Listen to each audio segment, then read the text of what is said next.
रायगड, महाराष्ट्रासह देश विदेशातील ताज्या बातम्या पाहण्यासाठी मॅक्स इंडिया लाईव्ह चॅनलला सबस्क्राईब करा आणि बेल आयकॉन दाबायला विसरू नका.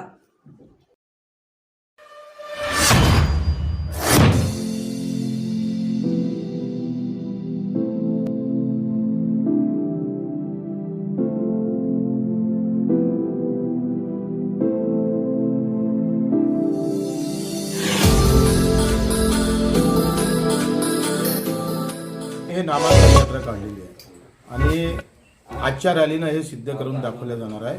हे निवडणूक नाही, जन आंदोलन आहे. म्हणून प्रत्येक पक्षातला कार्यकर्ता स्वाभिमानानं समोर येईल.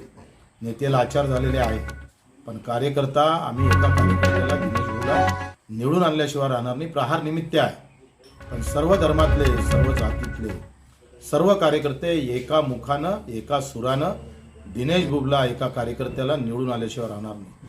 25 वर्षातली ही मेहनत दिनेश भाऊची खऱ्या अर्थानं त्यांच्या वडिलांचं पुण्याचं काम आणि दिनेश भाऊचं सेवेचं काम ही निवडणूक जिंकवल्याशिवाय राहणार नाही, एवढं मात्र निश्चित आहे. मला असं वाटते या मतदारसंघामध्ये कोणाची लाट नाही. एक नकार मात्र नक्की आहे, नवनीत राणा नको. तुम्ही कुठल्याही पक्षाला विचारा, भाजपच्या शेवटच्या कार्यकर्त्याला विचारा, तो म्हणतो काही झालं तरी चालेल.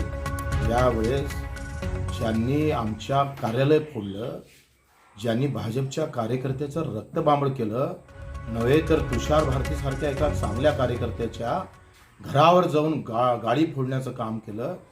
आमच्या ते पालकमंत्री जे आता त्यांच्या सोबत आहे, त्यांना बांगड्याचा आहेर घातला, त्यांच्या घरात जाऊन ते पालकमंत्री म्हटलं गेलं. आणि मग तरी त्यांच्यासोबत आहे हे लोक जाणू नये, लक्षात घ्या. आणि म्हणून सगळ्या इव्हन ज्या पक्षाची तिकीट घेतली त्या पक्षातला कार्यकर्ता लाचारी घेणार नाही, स्वाभिमानानं तो निश्चितच. मी सांगतो, ही निवडणूक कार्यकर्त्याच्या बाजूने उभी केल्याशिवाय राहणार नाही. मग ते सगळे पक्षीय कार्यकर्ते एकत्र होऊन सर्व धर्मीय लोक दिनेश भाऊला शिक्कामोर्तब करेल आणि प्रचंड मतानं निवडून आले. वाटते गेम फॅक्टर असू शकतं. शिंदे साहेबांचा बडी घेऊ नये भाजपने. त्यांना कशा पद्धतीनं मदत करता येईल ते पाहिलं पाहिजे. आणि आज जर आपण पाहतोय का भावनाताई गवळी 5 वर्षापासून त्या खासदार आहे, ओळशे पण आहे. अगदी तो त्यांचा निर्णय आहे, त्यांनी कोणाला तिकीट द्यावं काय द्यावं तो त्यांचा प्रश्न आहे. पण मला वाटतं मी अमरावतीपुरता बोलेल की ही आम्ही खासदार, एक खासदार शेतकऱ्यासाठी, दिनेश भाऊ ही खासदारकी मजुरांच्या प्रश्नासाठी, बंद पडलेल्या फिनले मिलच्या विरोधातली ही उमेदवारी आहे. शकुंतलासाठी ही उमेदवारी आहे. संत्र्याचे झाडं उपळावं लागले केंद्राच्या धोरणामुळं, त्याच्यासाठी ही उमेदवारी आहे. आणि मग शेतकरी, मजूर आणि छोटे छोटे व्यापारी याचं सगळं दुकान बंद करण्याची व्यवस्था येत्या 5 वर्षात सरकारची आहे. 4-5 कंपन्या हात मारून घेईल.